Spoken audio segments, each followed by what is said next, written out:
What's up mga kababayan, News That Matters here. Dito sa video natin ngayon ni ating panoorin itong kabangagang speech ni Junior mga kababayan. Iboto natin di umano ang slate ng mga bangag sapagkat alam na nila ang trabaho na kanilang ginagampanan. Naku naman po, gusto talaga ni Bonget mag-chillax-chillax na lang, no?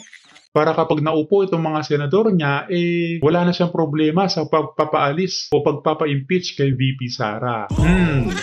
Pero bago ang lahat mga kababayan, huwag niyo po sana kalimutang mag-like at subscribe para updated ka sa mga uploads ko araw-araw. At yun na nga no mga kababayan, ang lakas mang-angas nitong si Bonget sa slate ni Tatay Digong na sinabi natatakot di umano si Tatay Digong kung kaya't may pagbabanta. Naku naman, hindi yata alam ni Bonget ang salitang biro. Nakala mo bago sa kanya ang pagsasalita ni Tatay Digong. Hay nako, feeling victim talaga ang mga bangag. Well, wala tayong magagawa kapag ang kausap natin naghihit-hit talaga ng pulburon. Na kahit anong ipilit natin na sabihin, ang utak pa rin niya na bangag ang kanyang susundin. Kung kaya naman hindi ko na patatagalin pa, ito na ang buong video. Kandidato para sa senador. Bakit po ganun? Bakit yung ibang partido, bakit yung ibang magdansasama ay hindi makapagbuo ng mabigat na tiket? Dahil po, ang kanilang iniisip lamang ay kung paano nila tutulungan ng kanilang sarili at manalo ng eleksyon. Ngunit dito po sa alyansa, kaya po ang tawag sa amin ay alyansa dahil meron kaming paniniwala na lahat ng kailangan gawin para sa ating bansa ay kailangan magtulungan lahat ng Pilipino, lalong-lalo na ang mga opisyal na magiging senador, lalong-lalo na ang mga nakaupo sa taas sa matataas na opisina. Alam niyo po, kung minsan nakikita natin yung ibang partido, hindi sila nagugulat sila, natatakot yata sila sa inyo Dahil pagka nakita ang lineup ng alyansa, kung ano-ano na sinasabi, narinig lang natin ng isang araw. Walang daw Hindi sila natatakot, Bonget. Natatawa na lamang sa mga tinuturan mong walang kwenta. pag-asa. Siguro, kanina wala silang pag-asa, kaya papatay na lang sila ng 15 na senador. Ay, talaga, bagay. Mahirap naman yung ibang tao. Ang iniisip lang nila, ang isa-isang solusyon sa lahat ng problema ay pumatay pa ng Pilipino. Nakakapagtaka kung bakit ganun. Ngunit, maintindihan mo rin. Dahil kung ako nga, Ito talagang si Bonget, hindi mabiro, no? Victim mindset lagi. Bakit di ka nakakaintindi ng isang joke ng Tatay Digong? Parang bago naman sa'yo, humingi ka nga ng tulong sa kanya noon. ay nasa kabilang partido. At itong mga ito, ang kaharap natin, ay bako, mahihirap sasabihin ko, mahirap na kampanya ito. Dahil mabigat ang kalaban. Mabigat ang kalaban dahil tignan niyo muna kung tikilatisin natin sila ng isa't isa. Napakatingkad po ng mga record nila, napakaganda ng kanilang mga naging performance sa kanilang iba't ibang inupuan na mga posisyon sa pamahalaan. Kapag naman, kaya isa-isa sila magaling, pinagsama-sama pa natin silang lahat, ay talagang nakakagulat na ang kanilang tibay at lakas. Isipin nyo lang po, dito po sa ticket ng alyansa, 8 po ang naging senador na. Kaya alam na po nila yung trabaho. Sila po, si Senator Cayetano, Senator Lacson, Senator Lapid, Senator Marcos, Senator Pacquiao, Senator Villa, Senator Soto, Senator Tolentino. Nakita nyo naman po, eto mga... Ang tanong dyan, Bonget, nung bang panahon na naging senador sila, nagawa ba ang katungkulan nila? May pagbabago ba? Wala. Kaya kung imumungkahi mo yung mga luma na yan, doon na kami sa bago. At least may maaasahan pa sa slate ni Tatay Digong. Huwag kami, di kami tanga. Eto mga nakaharap po sa inyo, sila ay sanay na kapag upo nila, pagka naluklok sila sa kanilang hinahabol na posisyon, hindi na po sila magtataka kung ano yung gagawin nila. Hindi na po magtatanong kung kani-kanino, kung anong dapat gawin. Alam na po nila ang trabaho nila. Alam na po nila kung sino kailangan kausapin. Alam na po nila kung ano ang pinakamainam na paraan. Yan ang gusto ni Bonget Ang alam lahat ng mga senador, ang tatrabahunin para siya wala na siyang trabaho. Pasilak-silaks na lang kasi tamad nga na presidente. Para mabigyan tayo ng mas magandang serbisyo. At bukod pa ron, at hindi lang naman sa Senado, marami po sa ating mga kandidato ay dumaan din sa mababang kapulungan o sa Kongreso, House of Representatives. Naging congressman po, Congressman Avalos. Naging congressman po, Congressman Binay. Congressman Cayetano, Congressman Marcos, Congressman Pacquiao, Congressman Tulfo, Congressman Villar. Kaya't nakikita mo po ninyo, hasang-hasa na itong ating mga kandidato sa trabaho ng lehislatura. At hindi naman, at iba pa naman, at iba sa kanila, hindi lamang sa lehislatura, kung hindi rin sa cabinet positions. Dahil po, si Secretary Abalos, noong pumasok po kami, siya ay DILG Secretary. At si Erwin Tulfo naman, siya ay hinawakan niya ng napakagandang performance sa DSWD. Si Senator Lacson naman, siya naman ang namuno ng Yolanda Rehabilitation Commission na nagbibigay ng tulong sa lahat ng mga nabiktima sa Yolanda. Halatang wala sa puso ang pinagsasabi mo, Bongit. Wala ka bang pwedeng masabi dyan at puro script ka? Grabe naman.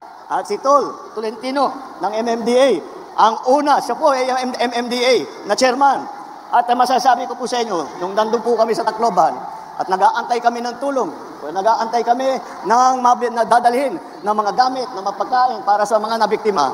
Ang una pong dumating sa Tacloban na may dalang heavy equipment para ayusin, para i-clear yung mga kalsada, para hanapin yung mga buhay pa na nalibing, ay si Senator Tolentino po. Siya ang unang nakarating sa Tacloban.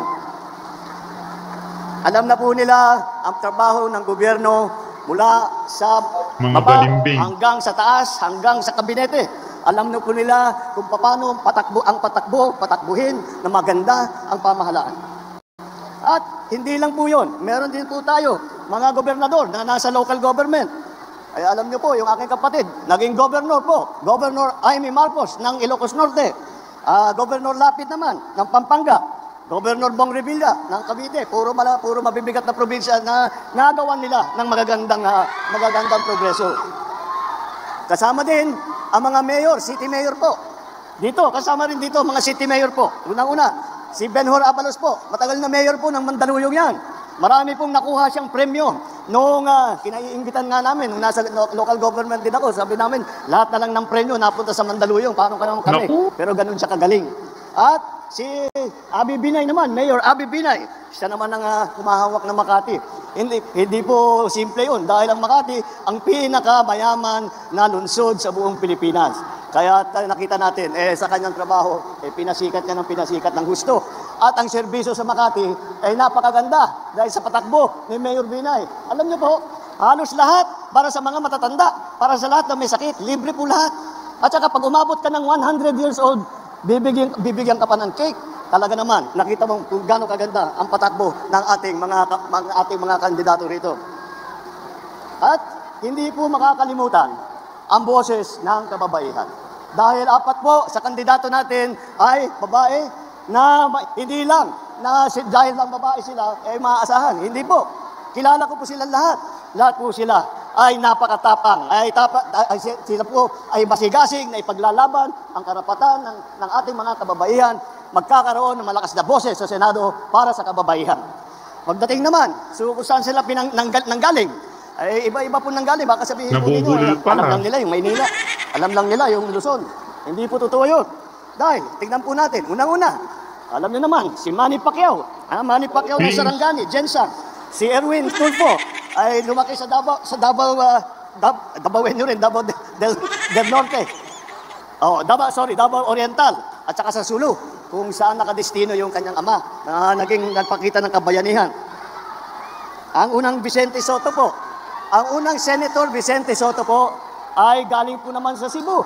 Kaya ang mga ninuno ng ating butihing dating Senate President ay siya po, mga ninuno niya po ay galing naman ng Cebu. Alam niyo naman din po. Ang tagal na ni Tito Sen sa kanyang pagiging senador pero parang wala mong nangyaring pagbabago sa ating bansa. Retired ka na po, sir. Kawawa ang taong bayan sa inyo. Kami ni Amy, ang nanay po namin, waray-waray. At ang mga ninuno ni Camille Villar ay galing naman, sila naman ay galing Iloilo, mga Ilonggo po. Kaya makita mo, hindi lang magaling ang ating mga kandidato sa kanilang trabaho, hindi lang sila nagmamahal kung hindi nauunawaan nila at nalalaman nila kung ano ang hinihiling at kinakailangan ng taong bayan kahit sa buong Pilipinas, hindi lamang doon sa mga lugar na pinanggalingan nila. At alam niyo po, mas mahalaga pa dyan. Hindi lang, bukod pa sa kanilang talino, bukod pa sa kanilang galing, bukod pa sa kanilang karanasan, may pagmamalaki po natin na sila ay walang bahid ng dugo ng mga pinatay na libo-libong Pilipino nung extrajudicial killing. Wala po silang kinalaman dyan sa mga ganyang klase. Wala sa kanila ang kasabwat sa Huwag mo na masyadong ipahalata, Bongit, na isa kang defender ng mga addictus benedictus sa ating bansa. Tumahimik ka na lang. Masyado mong pinapahalata eh. pagbubulsa ng sako-sakong pera at pinagsamantalahan ang pandemya at Naku. nagbulsa ng maraming pera, pinabayaan na lang na yung ating mga kababayan ay magkasakit o mamatay. Wala rin sa kanila ang sipsip Kayo nga, sa China ayuda. na tuwang-tuwa, sumisigaw, tuwang-tuwa pagka yung ating mga Coast Guard ay binobomba ng mga malalaking barko. Hindi po sila sumasang-ayon sa mga ginagawa na hinaharang ang ating mangingisda para at ninanakaw ang kanilang huli. Sila pinaglalaban po namin yan. Wala sa kanila ang nagtataguyod ng ng sentro ng krimen, sentro ng pagpapalapastanan ng mga kababaihan. Wala po sa kanilang kinalaman yung mahiwagang pogo na ang daming problemang binigay sa atin, ang daming sinaktan na ating mga kababayan. Tayo ngayon ay pumaharap sa tinitingnan po natin kung saan ang tutunguan ng Pilipinas. Yan po ang halaga nitong eleksyon po na ito.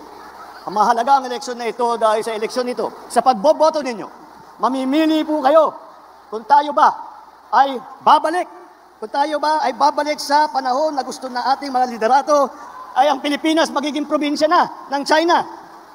Sana naman, di na po tayo babalik sa nakaraan na ibinubugaw ang ating bayan bilang sugalan ng mga dayuhan. Sana naman, huwag na tayong babalik sa landas na umaapal na dugo ng mga inosenteng mga bata na inagawan ng kinabukasan. Sino nagsabing magiging probinsya tayo ng China? Isip mo lang yan.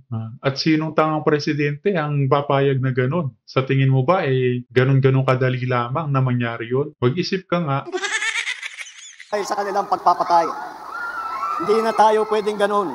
Huwag tayong papayag na bumalik ang Pilipinas sa panahon ng dilim. Huwag tayong papayag na ang Pilipinas ay babalik sa panahon ng lagim.